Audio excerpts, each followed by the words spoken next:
This Monday, the 18th of May, we're going to be painting an interior scene. Now, interiors have an amazing potential for light, for mood, and to tell a story. And that's what I really want to focus on this week. All throughout history, many artists painted interior scenes. Interior scenes have a unique quality to them when it comes to the art of storytelling.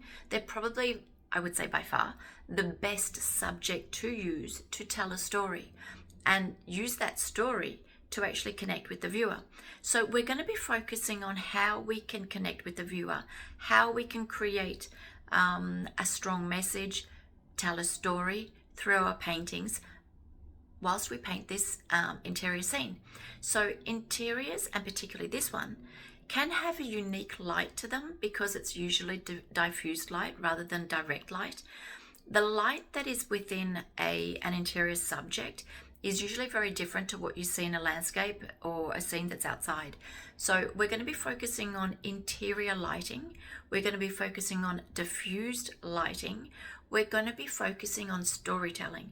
Storytelling, regardless if it's a still life, an interior scene, a portrait, is actually a major part of the strength of the painting. So we're going to be spending a little bit of time to understand how light connects to storytelling. It's actually a very, very important principle that we're going to be learning this week, because whether you're painting still lifes or you're painting portraits or another scene, it's the same idea. It's the same idea of using light to get your story across. However, it's going to be easier to actually explain this and show you how this works in an interior because it's just so much stronger. So that's what we're going to be doing this Monday, the 18th of May. And don't forget that if you want to paint along with me, just inscribe, paint along during the session, and you'll get a critique of your painting that's been done during the live. You can also obviously just sit back and watch and enjoy this session.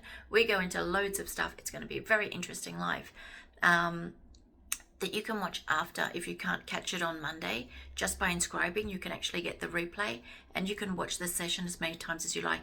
So painting a painting that tells a story is much stronger than painting a painting that basically just shows subjects and objects. So how do we use light to be able to tell the story, but to actually get the feeling of the story across? That's what we're going to be doing. A really special one for me because that's what I've always been doing. And I have worked a lot on interiors and a lot on interior lighting precisely for this effect. So join me as I explain to you how I get this done in my paintings. I see you on Monday.